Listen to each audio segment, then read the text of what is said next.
राम राम।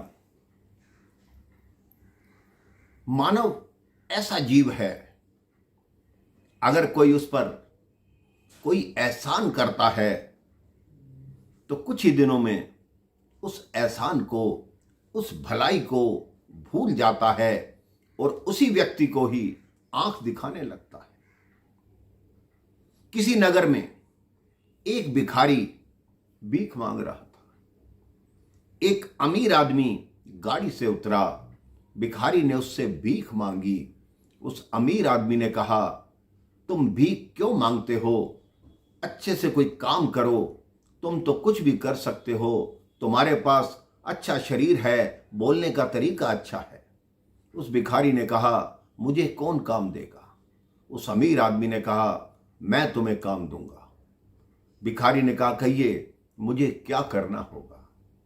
उस अमीर आदमी ने कहा, तुम मेरे बिजनेस में साझेदार बन जाओ।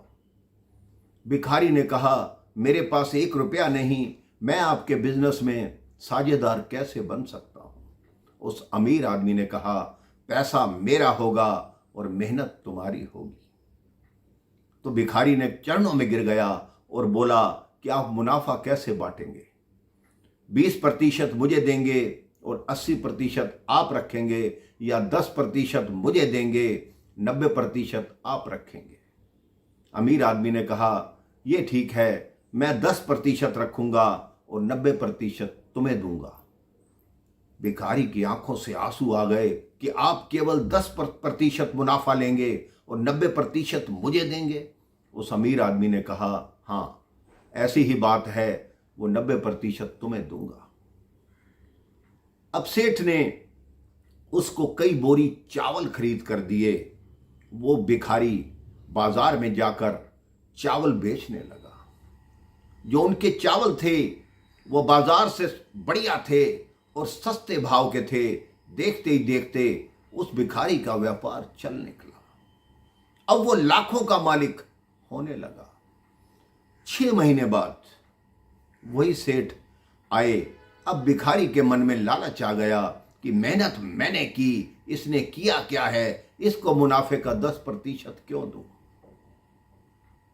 सेठ आए, कहते क्या हिसाब बनाया 6 माह का?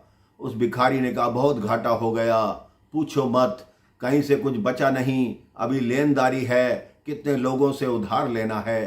तो अमीर आदमी मुस्कुराया, कहते मुझे मालूम था कि तुमने यही उत्तर देना है, क्योंकि तुम्हारी नीयत में खोट आ गया है। मेरे भाई बहन, ये कथा बहुत छोटी सी है, लेकिन हमें एक बात सिखाती है। भगवान ने हमें इतनी अथाह संपत्ति दी, आंख दी, नाक दिया, कान दिए, बोलने के लिए वाणी दी, शरीर दिया, सब कुछ दिया, लेकिन जो मुनाफे का 10% है, हम भगवान को वापस क्यों नहीं कर पा रहे? आप अपने जीवन में लक्ष्य बना लीजिए कि 24 घंटे के अंदर 10% भगवान का हिस्सा है। उतनी देर भगवान का नाम लीजिए, भगवान का काम कीजिए। देखिए जो आपका शरीर रूपी व्यापार है उसमें कितनी बढ़ोतरी होगी। आप जीवन भर स्वस्थ रहेंगे, सुखी रहेंगे, खुश रहेंगे। सिर्फ भगवान के प्रतिशत को याद रखिए। अगर आप कार्यों में व्यस्त भी हैं, फिर भी अपनी जिह्वा से भगवान का नाम तो ले सकते हैं और अपना जीवन सफल बना सकते हैं। राम राम, जय श्री राम।